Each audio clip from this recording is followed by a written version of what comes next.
कहते हैं मौत से बड़ा कोई सत्य नहीं, लेकिन एक बालक था जिसने मृत्यु को भी झुका दिया। वो रोया नहीं, भागा नहीं, उसने बस ओमकार का जप किया और मृत्यु वही ठहर गई। ये वही कहानी है जिसने ब्रह्मांड को दिखाया कि भक्ति के आगे यमराज भी शक्तिहीन हो जाते हैं। ये कथा है महर्षि मार्कंडेय की, जिसमें मृत्यु, काल और अमरत्व का सबसे बड़ा रहस्य छिपा है। एक समय की बात है, ऋषि मृकंड और उनकी पत्नी मरंदती ने संतान के लिए तप किया था। भगवान शिव ने उन्हें दो विकल्प दिए, एक अल्पायु लेकिन महान तेजस्वी पुत्र, दूसरा दीर्घायु लेकिन साधारण पुत्र। ऋषि ने पहले को चुना और जन्म हुआ मार्कंडेय का, जो केवल 16 वर्ष तक जीवित रहेगा। मार्कंडेय बचपन से ही विलक्षण थे। ध्यान, वेद, योग और भक्ति में उनका मन लगा रहता।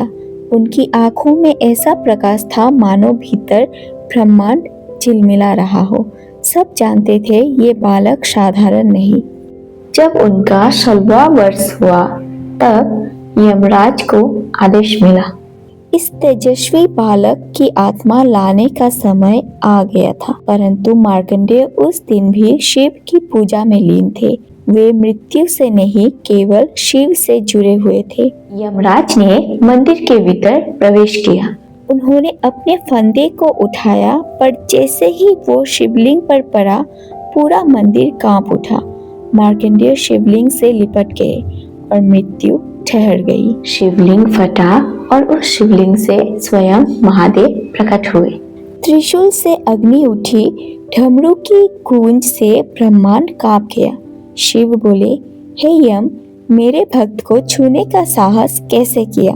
यमराज सिर झुकाकर बोले, प्रभु, मैं तो केवल अपना कर्तव्य कर रहा था। शिव ने कहा, मार्कंडेय मेरा अनंत भक्त है, तो ये अमर रहेगा। उस क्षण यमराज का फंदा टूट गया और मृत्यु वहां से पीछे हट गई। एक मानव ने पहली बार मृत्यु पर विजय प्राप्त की थी। शिव ने मार्कंडेय को अमरत्व नहीं, बल्कि अनादि ज्ञान दिया। उन्होंने भविष्य, भूत और वर्तमान तीनों को एक साथ देखने की शक्ति प्राप्त की। वो साक्षी बन गए समय के पार के सत्य के। मार्कंडेय ने पूरी सृष्टि की ओर देखा तो संपूर्ण सृष्टि जल में डूबी हुई है। चारों ओर केवल जल ही जल। वो एकमात्र जीवित आत्मा थे जो प्रलय में भी तैर रहे थे।